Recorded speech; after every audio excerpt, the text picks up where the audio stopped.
जय शिव गोरक्ष। रावण ने भी तैराया समुद्र पर पत्थर।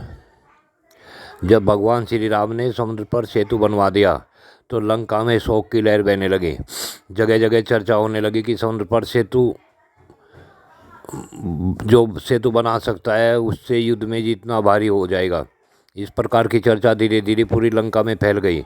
जगह जगह से इकट्ठे होकर राक्षसगण राजा रावण के पास दरबार में पहुंचे और अपनी शंका राजा रावण के सामने रखी।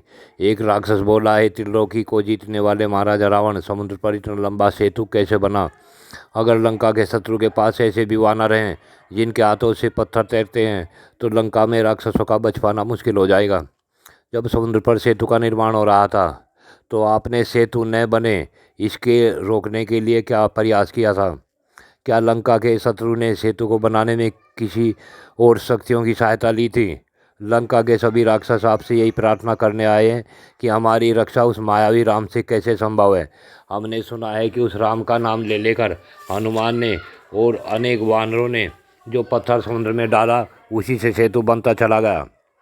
अब रावण को क्रोध आ गया और क्रोध में बोला, जिसे अपने राजा पर भरोसा नहीं वह आज ही बल्कि अब इसी वक्त कायर विभीषण की तरह रावण के शत्रु के पास जा सकता है।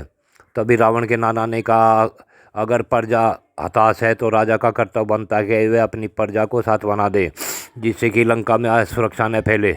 तो क्रोध में ही रावण बोला, क्या मेरी प्रजा को त्रिलोकी के विजयी राजा रावण पर शंका करनी चाहिए?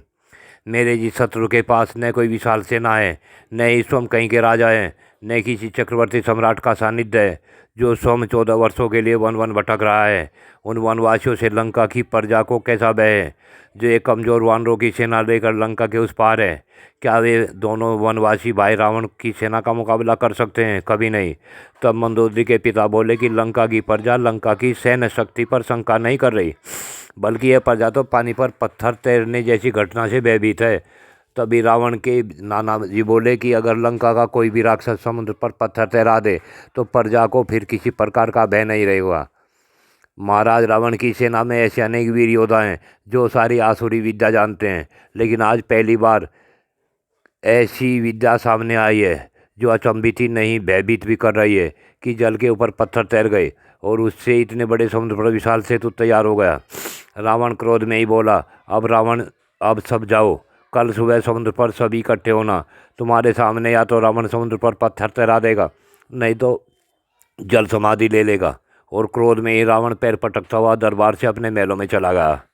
रात्रि में रावण ने भगवान शिव का पूर्ण रूपेण आसुरी शक्ति से आह्वान किया तो भगवान शिव प्रकट हो गए। तो रावण बोला, है मेरे इष्ट देव, मुझे बताए कि समुद्र पर पत्थर कैसे तैरे जाते हैं।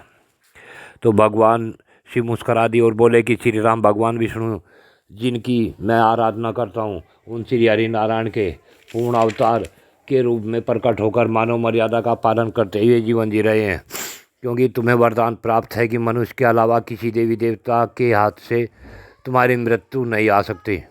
इसलिए तुम्हारी मृत्यु श्री राम के रूप में तुम्हारे द्वार पर आकर खड़ी हो गई है। रावण बोला, ये नीलकंठ, हे गंगाधर, मैं संपूर्ण राक्षस जाति के साथ अपना कल्याण चाहता हूँ। अब तो आप मुझे बस इतना बता दीजिए कि समुद्र पर पत्थर कैसे तैरेगा। तो भगवान शिव रावण की मनोदशा देख बोले कि रावण, अब से सुबह तक श्री राम का जाप करो जिससे श्री राम तुम्हारी सहायता कर सके। श्री राम का नाम लेकर मन में श्रद्धा करके ही तुम पत्थर डालना तो वो पानी पर तैर जाएगा, क्योंकि जो श्री राम का बैरी है वो मेरा भक्त नहीं हो सकता, और जो मेरा बैरी है वह श्री राम का भक्त नहीं हो सकता। जिस हनुमान ने तेरी लंका में आकर त्राही त्राही मचाई थी वह स्वयं मेरा अवतार है, और जो लंका का सर्वनाश होगा उसमें नारद मुनि के शाप के कारण वानर जाति भगवान श्री राम के साथ है। अतः श्री राम ही की उपासना से समुद्र पर पत्थर तैर सकता है। अब रावण समझ चुका था सत्य क्या है, तो उसने रात्रि में भगवान नारायण की उपासना की और सुबह सवेरे श्री राम को मन ही मन जपते हुए बड़े बड़े राक्षसों के साथ समुद्र के किनारे पर जाकर बड़ा सा पत्थर उठाया और जोर से बोला, मैं लंकाधिपति रावण आज अपने इष्टदेव भगवान शंकर की शपथ लेकर कहता हूँ कि मेरे इष्टदेव भगवान शिव के आराध्य देव और मेरे इष्टदेव सहित इस पत्थर को जल पर तैरने में मेरी मदद करे, और अगर मैं भगवान शिव का परम भक्त हूँ तो भगवान शिव अपने आराध्य के साथ आकर मेरी मदद करें। और उस पत्थर को समुद्र में फेंकते हुए मन ही मन जय श्री राम बोलता रहा। पत्थर पानी में तैर गया और लंकावासी अपने राजा रावण के से पूर्ण संतुष्ट हो गए। परंतु रावण की पत्नी मंदोदरी असमंजस में हो गई। रात्रि में के समय रावण से बोली, स्वामी मैं मान सकती हूँ कि आपके पास सभी विद्याएं हैं, परंतु पत्थर तो श्री राम के नाम से ही तैर सकता है, सच बताओ कि बात हुई क्या है। तो रावण बोला, हे रानी, श्री राम के नाम से ही तो पत्थर तैरा है, वो भी भगवान शिव की कृपा से। जय शिव गोरख।